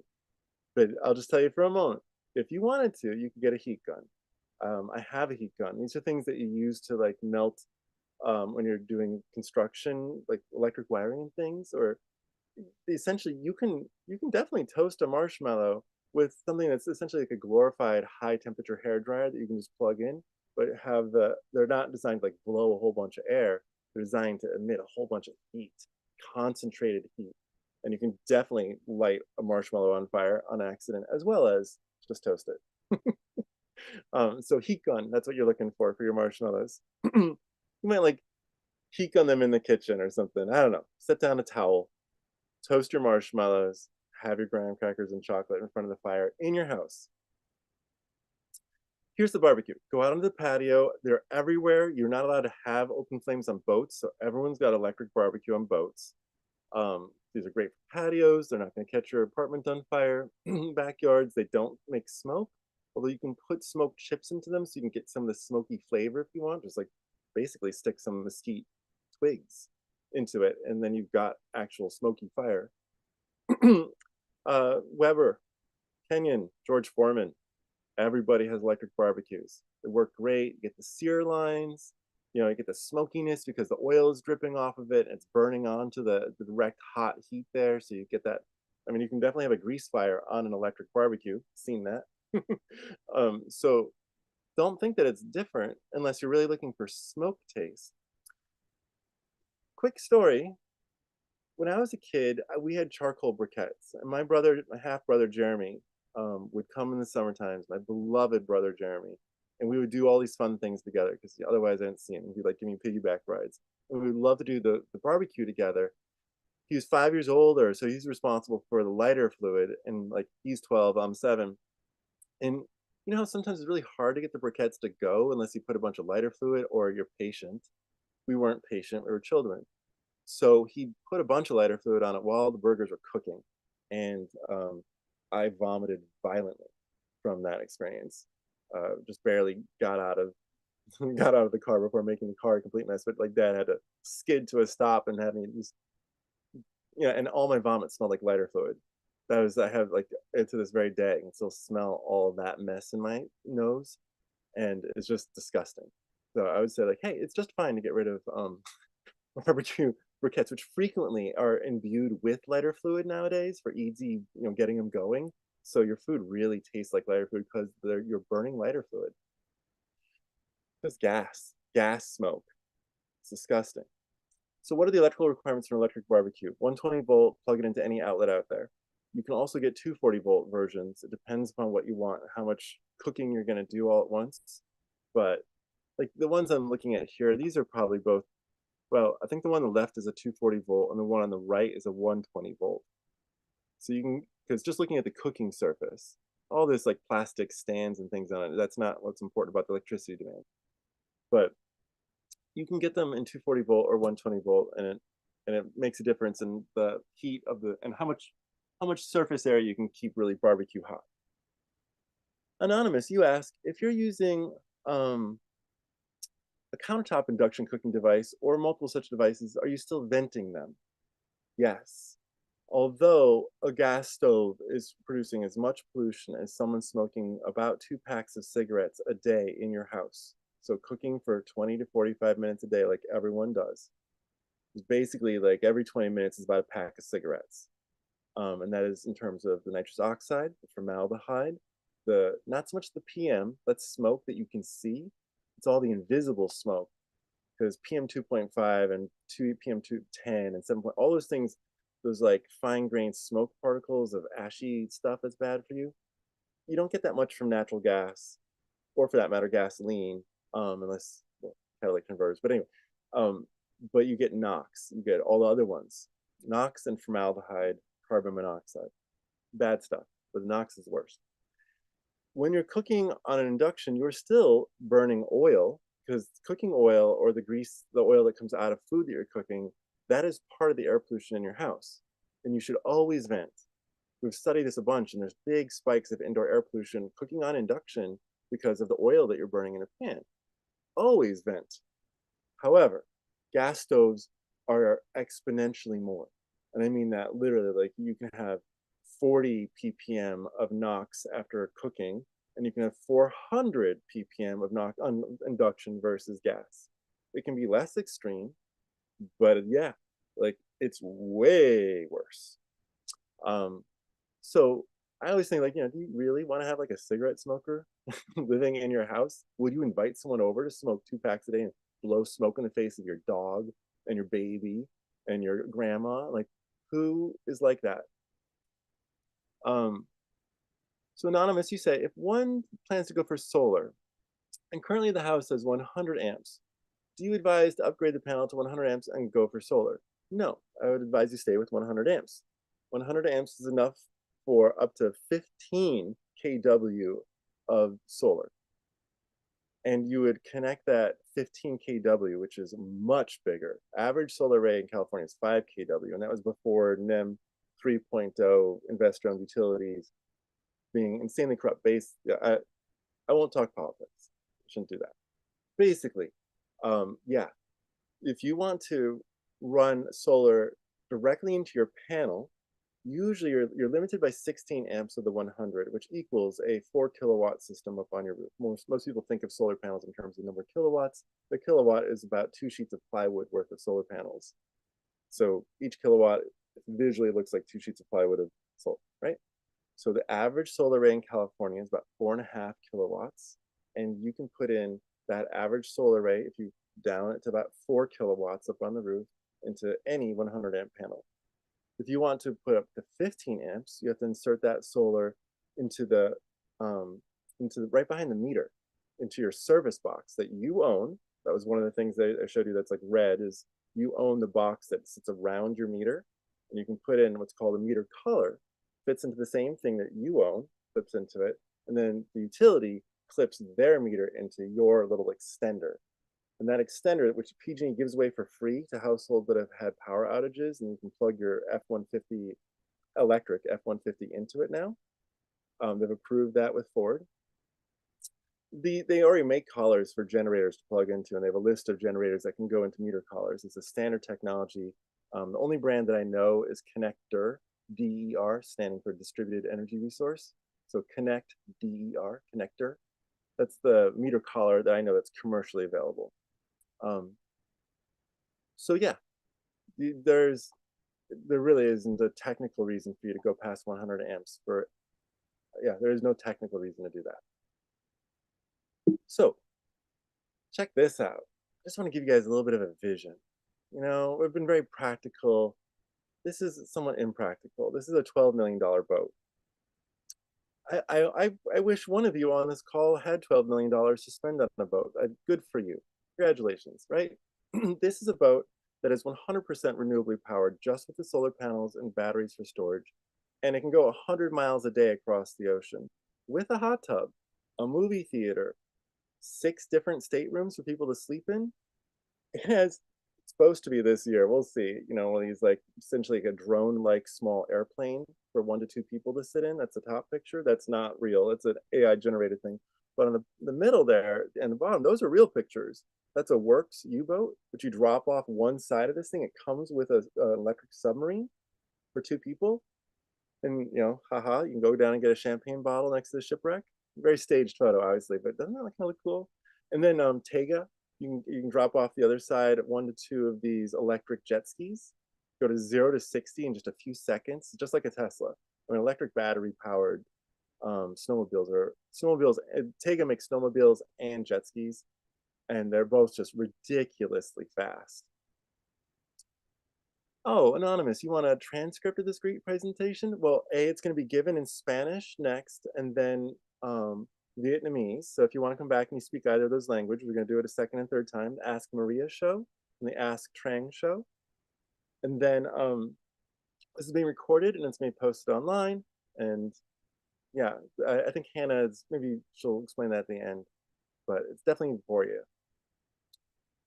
So it's just a great example of what we can do technically now. This is a self-sufficient little island, essentially solar and batteries, that you can go on a never-ending trip around the planet, 100 miles a day.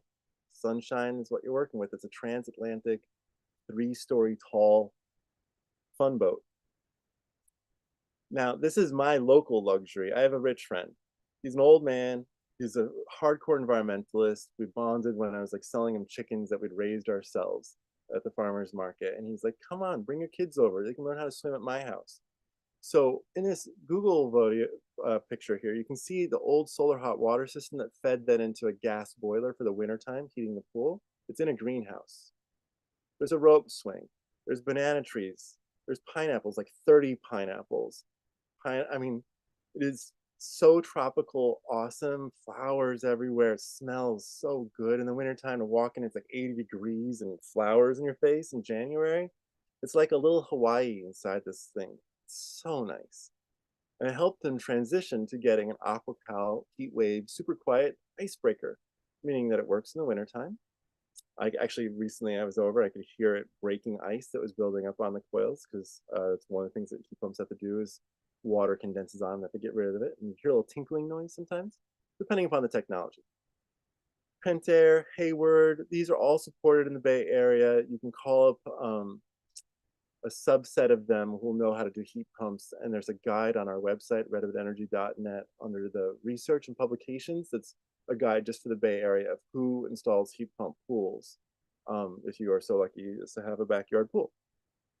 So just, you know, you can find, we actually called everyone to find out who is already doing heat pumps and who supported them. And of course, it's been changing rapidly over the years as everyone in the Bay Area has been banning gas one way or another. Through REACH codes, explicit bans. San Francisco has a ban similar to Berkeley, but it was done under justifications that were not affected by the lost lawsuit. Completely different rationale, same effect though. So just to be clear, the gas bans, some of them are extinguished, some of them are not. And some of them weren't gas bans, but were strongly gas favoring. Oh, you want to know where is this? This is up here in Humboldt County, 6 hours, 7 hours north of where you're sitting, on the coast. So in the misty, foggy parts of California where the redwood trees grow the tallest, and it's cold all summer and winter, but always kind of the same cold, like, you know, 45 degrees in the wintertime, 55, 65 degrees in the summertime. It's kind of chilly. So yeah, it's wonderful to go into the greenhouse essentially any time of the year, and it's so warm in there. And it's heated by the swimming pool, which in turn is heated by the heat pump water heater. Hannah. Hi, I just wanted to jump in really quickly because I know we're about to be at 7:30, so folks have to hop Oh, off. Um, that's totally right. fine, Sean. We can stay on if people want to stay on and ask questions, but for those that do need to hop off, I just wanted to say thank you for joining. And as Sean mentioned, we're recording all of this, so even if you have to hop off now, you'll have access to the rest of the webinar as well as everything that was just covered. We'll work on trying to get that up as soon as possible, and we'll definitely email all of the attendees and folks that registered once it's posted. So we'll keep you in the loop on all of that. You've done a great job of asking questions. I totally appreciate that. Let's go to the jump to the rebates real quick. These Yeah, are rebates. totally fair. Good question. So, these are just examples of houses. But now, here we go. San Jose. This is what they're doing. The incentives we have here. Hannah, why don't you speak to them? This is your thing, right? Yeah, so I am ooh, and we got a bunch of questions, but I am not directly working on this program, but we just launched this Electric Home San Jose program, which is going to provide, as you can see, a bunch of incentives for a variety of measures. We have about $119,000 worth of incentive money right now, with potentially more available. And folks that own homes, anyone that has a home, multifamily or single family in San Jose, can apply. Yeah, you can visit that. There's the link right there. We'll include a link also in the follow-up email, so you can check out and see more information. But you just need to fill out, I believe, um, like a pre-incentive application if you're interested in trying to apply or take advantage of any of these incentives. I guess it's worth noting that to qualify for any of the secondary or tertiary measures, you have to also be installing something that falls into the primary measures. But yeah, I encourage you to check out the website for more information. And we're going to cover this a bit more and have someone that's working on the program come and talk about it actually during our incentive and rebate dedicated webinar, which is happening on May 21st. So happy to Yeah. answer questions offline, and we'll share more information in a follow-up email. This show, as you can tell, is dedicated to answering questions. And we are going to do it just on incentives. I'll give this thing, we'll go deep into that. And I'll also answer questions about your houses. But basically, this is what it was advertised to be. Okay, can you get incentives for induction stoves after the fact? Uh, well, for tax credits, yes, generally you have to give in a receipt. You have to like buy it and then hand it in for your tax credit or often for your rebate. San Jose has a pre-application process, and that's often true also. But yeah, usually you can't get any money until you buy it. So that's how it goes. I can't get any money back. And incentives are generally designed to be 15 to 30% of the total cost, just so you know, have a realistic expectation of what an incentive does. It's supposed to like make it a little bit easier for you to spend most of the money to do it. Okay, so 25C is a tax credit. 25C gives you for electrical components, right? All the sub panels we've been talking about, $600 in a year. Keep in mind, you can spend more and then carry it over in multiple years, or more, probably the smarter way to do it is just the idea that they have is you do a chunk of projects in the first year, and then the next year when you have some more money, you do a little bit more work. And that's how so many of us do our homes, is incrementally. So that's how this is designed. Every year you can $600 for the panels, $2,000 for heat pump water heaters and space heating systems, $1,200 for insulation. Awesome. Air sealing is really the most powerful thing you can do for a home. in Vermont and in California is going around with caulk. More important than insulation is air sealing. It means like how much times your house is dumping all the air that you've heated and cooled out the house without even worrying about insulation, just leaks. And then home energy audits, 150 bucks. 25D is just for solar panels and batteries, and essentially it's 30%. Unless you're affordable housing, then you can get up to 50%. Um, you can also get some bonuses if you get domestically manufactured solar panels. Very few of those available. Like the first plants are being kicked into gear. So pretty much just expect 30% is what you can get for solar panels and batteries. This is for EV infrastructure. So this is reserved for by climates like Cal EVBI. This is basically for low income households. I don't know if you guys are or not. That's what I specialize in. And it's just worth noting that there's very little money left for fast DC fast chargers, and there's a chunk more left for level 2 chargers, which is really the most that most people would ever need. Um, Bay rent incentives, those just changed. They're coming out with new incentives. So in about a half a year, I think it is, we're going to see brand new incentives for electrification, but they're really rethinking everything, and they just stopped offering rebates, Bay rent. So that's where you're at. Just a little bit of stuff: duct sealing, attic insulation, wall insulation, air sealing, which I'll say again is the most cost effective and really most effective thing you can do. Although if you have ducts, you might be leaking up to 50% of your heat out the ducts. Definitely 25% though. Going in and sealing ducts, if you have them, is a great idea. Well, you probably have them, so seal ducts.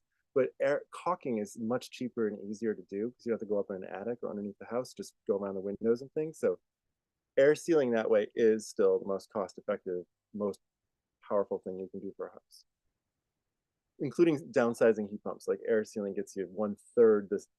You reduce the size of a heat pump by 1/3 amount of, and therefore the money.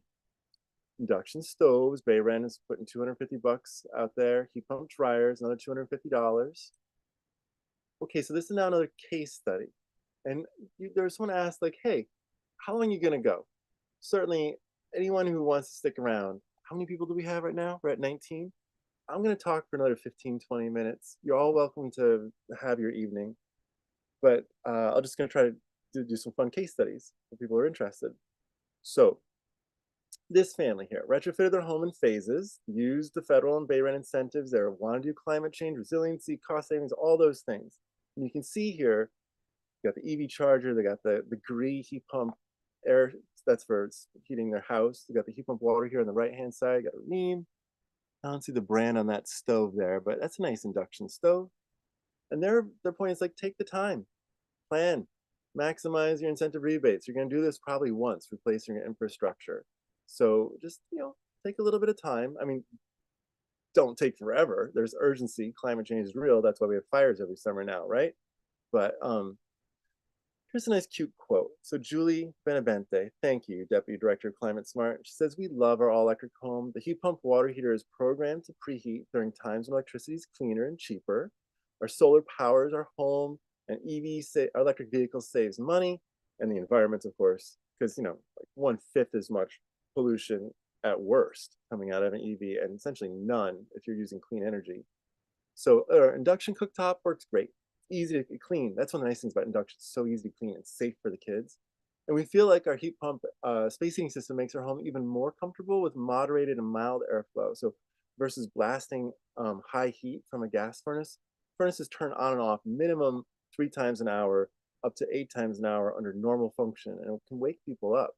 And heat pumps don't ever. They just go at a very low, even rate of heating your house, and so you stop even noticing it. But it certainly doesn't wake you up. Um, there. Thanks, Julia. Now, here we have another household, and Edward Schreiner, 2-story, 1,600 square foot townhome built in 1973. So got rid of the gas water heater from 1997. Initial quotes included significant cost work, right? But with help from Quick Carbon, wonderful company to work with. There's a number of them, Rock Rabbit AI or Zero Carbon Home are 3 that come to mind that are in business with Quick Carbon. And got rid of all the silly costs about how expensive it's gonna be. So they did blow a fuse. Hot water was out for a day. Yes, often when you replace anything, something goes wrong the first day because thing installers might have an issue or who knows. You just never know. You should expect anytime you're replacing anything significant in your house that you should pay attention to it for the first couple of days to make sure everything's working, right? That's building science for you. So I don't know what that is. Notice a drop in water pressure. I don't understand how that would work other than if the new plumber installed thinner, skinnier plumbing lines. And when I'm looking at this here, I'm just noticing there's a lot of big, small, including that right there, that copper. Maybe they have skinnier pipes that reduce the flow because the plumber, but not because of the water heater. And just pointing out that they haven't saved money, nor have they cost money. It's just that PG&E's electricity rates, if you don't know, PG&E and its unions are the #1 donor to the governor. The governor personally gets to set electricity rates through his direct appointees at the CPUC. And all electricity cost increases are a result of the California Public Utilities Commission approving them, which are all the governor's appointees, including the chair, who is his energy advisor, and personally, I mean, that's the nature of an agency. That is the governor's agency. So that's how our governor gets his #1 source of donations. That's just a fact, just so you know. And if you want to pressure the governor to reduce electricity rates, he's the person who has control. That's too, also a fact. So this is what one of those louvered doors looks like. I mentioned earlier for a heat pump water heater. This is a perfect installation, just the width of the closet door. It's all you need to get the water heater in there. So Edward, pardon me. He's saying the electrical work was $1,200. The plumbing work was $2,127. So that's everything. Heat pump water heater. That's a really great, affordable price. This is, I think, a pre-COVID installation because heat pump water heaters, essentially almost all appliances jumped in price by about a third. They're one of the things that drive inflation is appliance prices, and that was a great deal of is because of lack of fans available internationally. Everything needs a fan to cool off. Fan prices have dropped since COVID supply chain issues, and many appliances have dropped in price, but they're still not pre-COVID anymore. That's just, that's how it is. But there was a period of time in which we're seeing, things being $300 more expensive than they are right now, and the prices have dropped. So we got the louvers, I had a handyman, put in the louvers, good job. And it looks like this person spent $3,865. And I counted this up, and this looked a lot more like I got $5,700 in rebates for a $3,800 installation. That is because this plumber was fair. And he said, I bought a $1,400 water heater, and I have installed it for you over the course of about 4 hours, and I'm going to charge you $150 an hour of loaded rates. And that is a very fair price. I used to see heat pump water heaters go in for $1,800 to $2,100 all the time. Just not anymore, and not generally in San Jose, but sometimes. Oh, Hannah, yes. What do you want to ask or say? Hi, and we have a couple more questions in the chat. Do you want to Oh, address yeah. some of those, just in case folks need to hop off? And there's actually one that I partially answered, and I just want to put out there first so that I don't forget. But someone had a question about permits. So their question is like heat pump water heater installs need plumbing work as well as electric work. Then should we apply 2 applications, one from the Oh, plumber and one from electrician, or can I apply and include all info? Although the well, plumber, let me reemphasize this, that you do not need to do electrical work for a heat pump water heater if you get a 120-volt heat pump water heater, which is the type that plugs into any outlet. Any outlet. You can get a 900-watt heat pump water heater, and you don't have to rewire it. You can run an extension cord. That's how it is. So you don't need to do electrical work. You just go out and get a heat pump water heater. And what they do is they store water at 140 degrees and they give it out at 120 degrees. And so they have essentially a water storage heat battery built into them. That's their design. And they provide better service than a water heater that is designed to store at 120 and have an electric resistance backup element, which is the previous. And you still buy these 30 amp heat pump water heaters. And they provide less hot water during peak than these 120 volts, which are an improvement in design, storing at 140, as opposed to trying to make up hot water in the moment that it's needed, just have enough. So yeah, do not need a building permit for electricity. And then also the plumber, if you did get a 30 amp model, a plumber can run wiring for heat pump water here without having to get a new electrician there. They can run a 240-volt circuit if they choose to. That is acceptable because of the amount of wiring it is a minor amount, and plumbers can legally do that. Like it's less than $500 of labor. You can do it without a building, without a license in wiring as a plumber. That's so, just so you know, your electrician, you don't need an electrician even with a 240-volt 30-amp one.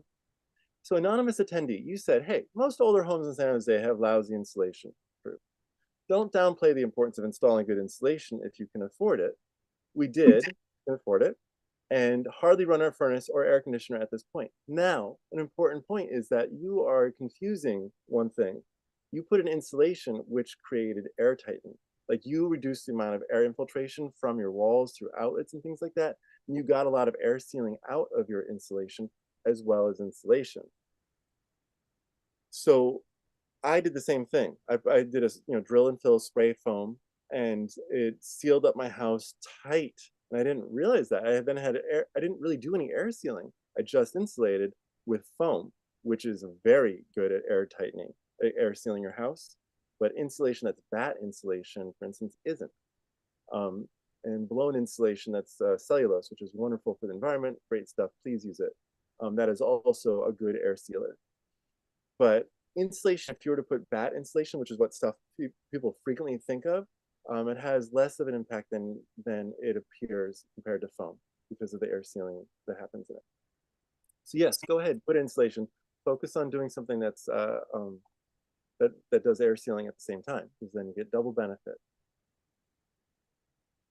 And but I have to say the science of it is that air sealing is more important than insulation. In if you're looking at trying to reduce the amount of HVAC load, you can do air sealing to reduce 1/3 of your peak load. You can put in insulation, of course, lots and lots and lots and lots of it to almost eliminate the heating load. You can go further with insulation, but you have to add lots and lots, like an extra 6 inches of foam on the outside of the building or something like that. So in most circumstances, it would be better to do air tightening first and foremost. And insulation, if you're doing air sealing, I mean to say, is fantastic. That's my science answer. Hope that's okay. So having solar panels in my home has been a game changer for me. Yes, everyone, even to this moment with NEM 3.0, put in your solar panels. Their size them not for everything, instead size them for self-consumption, which is in that range of 4 kilowatts, 3 kilowatts, not 9 kilowatts. If you put in that amount of solar, you get fantastic rates because you're offsetting electricity as you're using it, and you can schedule things like your EV or your air conditioning to turn on during the middle of the day when you're generating lots of electricity and get your house nice and cold, and then come home to a wonderfully chilled house, as opposed to running your air conditioner when you get home, thinking, oh, that's the way to do it, and not getting to take advantage of self-consumption of your solar.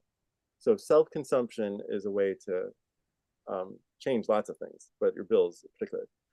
Anyway, so Christina Egger Shinnis, the supervising environmental services specialist, went on to say, not only do they help me reduce my carbon footprint, contribute to a cleaner environment, they also significantly lower my electricity bills. Amen. They sure do. So just size them for the circumstances that you're in, or learn how to self-consume. You can put a larger solar array if you charge your car and things like that during daylight hours. And so Anne, here's her electrification. I can see I think it's a Kia. Kia is putting out EVs that are bi-directional already and being used. The whole car is being used to charge the grid over in like Utrecht, Netherlands. I'd say Kia right now is the leader in bi-directional EV charging, where they charge into the grid. But this one isn't being used for that because we're just deploying those in the United States, like Decibel and Wallbox and such. So there's her countertop induction range in the lower left-hand corner. There's her heat pump water heater. That's an A.O. Smith, which I mentioned has the kind of design that's appropriate for putting a heat pump water heater outside. It needs to have electric resistance element, just a little one, 900 watts. Linda, one of your wonderful activists there in San Jose, she says, I love my heat pump in my converted garage home office. It keeps my office at Goldilocks temps, warm on cold days and cool on hot ones. The heat pump unit takes up very little space in the side yard, and the vent in this office takes up no space as it's in the ceiling. So not a big space consumer. Great experience. Goldilocks, we love it. And she says, and we love our induction cooktop. It's so easy to clean, keeps our indoor air healthy, and is safe for our kids' hands and feet. So I mentioned Lisa and Steve. Love these folks. They got the first of these LG condensing washer dryers of anyone I knew, and they told me it's awesome. And then I got one, and it is awesome. Um, so they've got a Neo charge to balance their two EVs here. So that means they're able to charge them both at like 30 or 40 or 50, or they can prioritize them or have them both going at the same time. They have here the heat pump water heater is also balanced with their stove. So this is a second NeoCharge load balancing thing. And so when they're cooking, if they're using more than the 30 amps and the water heater is running, and the water heater only runs 1 to 4 hours a day, heat pump water heater, that is the range, 1 to 4 hours a day of the fan running. So it basically, if it's even coincident at the same time, then the NeoCharge allows them to balance up to the point where maybe the water heater would be turned off for a couple minutes because someone was boiling 2 pots at once or something. So yeah, that's their house, 3,400 square feet in Los Altos Hills. And this is by contrast on this 14 tiny homes that I worked on, and each of these homes has just a 60 amp service to it. And we put in a $2,000 heat pump for airspace heating. These are homeless veterans who got housed in Santa Rosa. 1/7. So these Sandcos, I use these on apartments I mentioned. So one of these goes to 7 tiny houses. I made the point, right, that this is produces a lot of hot water. And we run a manifold, so not recirculating, but directly plumbing to each of the fixtures, essentially in people's tiny houses. No one ever runs out of hot water. 7 people can easily, separate households. And then here's their countertop and cooking, like a little oven and a 2 burner. Now, anonymous, you say, we have an induction cooktop. They still get somewhat hot to the touch, right? Because the pot that you're heating heats the glass. And ours indicates when it's no longer hot and we can clean it after use. Yes. The induction cooktop surface gets hot from the pots and pans that are on, yeah, exactly. Exactly. It does get hot, but let's talk about the difference in hot. Induction cannot get hotter than about 550, but mostly they don't get hotter than 475 degrees Fahrenheit. The average induction burner won't go hotter than delivering that heat at max. Water boils at 212, right? So whatever you're doing at 450 is basically like burning things, like a steak is being burnt. It's super hot. Now, if you are using gas, at a minimum, you're putting 1400 degrees of Fahrenheit temperature to try to get to 212 or 350 degrees Fahrenheit, which is most steaks, frying at 350 or sauteing or whatever, of 350 degrees of heat on the metal. So a gas and an electric resistance stoves can both deliver 1400 degrees and hotter, which will melt the pot. And gas burns at like 3400 degrees at the very tip. So people get horrible burns from super hot pots and pans that are on, or light their house on fire with gas and electric resistance, and induction cannot do that. You can't, if you put a paper towel on a 475 degree temperature pan, it would brown, but it wouldn't catch on fire. So it's just, you're very safe. And similarly, you touch it, it's hot, but it's not going to give you a 3-degree burn instantly like all the chefs that work in kitchens, commercial kitchens that have gas flames. So these are 100 amp service homes for up in Hoopa. It's a local reservation.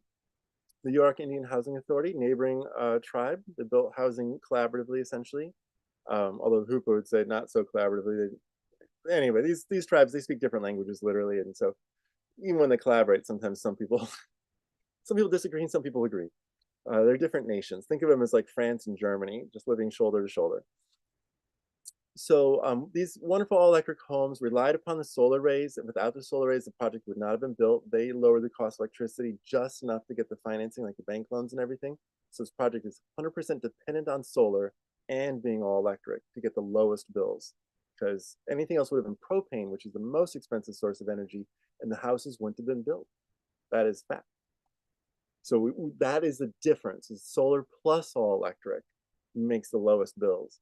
And we finance so much affordable housing that way because with really high bills in California, solar and all electric makes really big savings, and you can you can build about 5% more apartments per apartment complex because you made it all electric and solar powered. And 5% more means you also win competitive scoring. So it's a big deal. This is also the first tribal housing the state ever funded is in 2015. And since California was the head, one of the most intensive Indian slaving states in the 1800s, keeping in mind that Virginia sent tens of thousands and essentially 5 million indigenous people in North America were enslaved in between 1500 and 1924, which is essentially when California finally made Indian slavery illegal. It's 1924. Well, it's the federal government.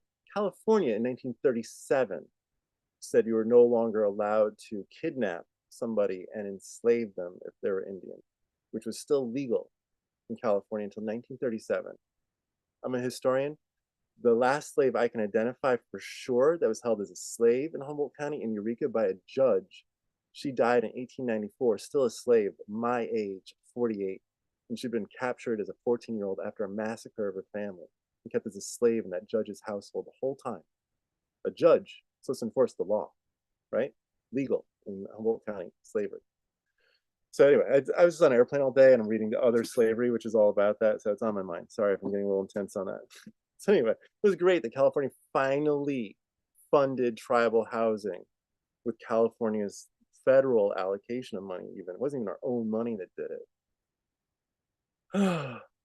Last but not least, if you'd like to play a game, enjoy just like the gamification of learning how to electrify your house, you can see what the benefits are of doing different measures and climate change impact at Climate Smart San Jose Challenge.org. Climate Smart SJ Challenge.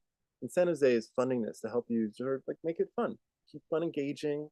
I was just meeting with the author about heat pump water heaters, make sure the pricing was accurate since it was pre-COVID pricing. So like, it's a great website to get more information. We have little booklets. This is me. This is the end, by the way.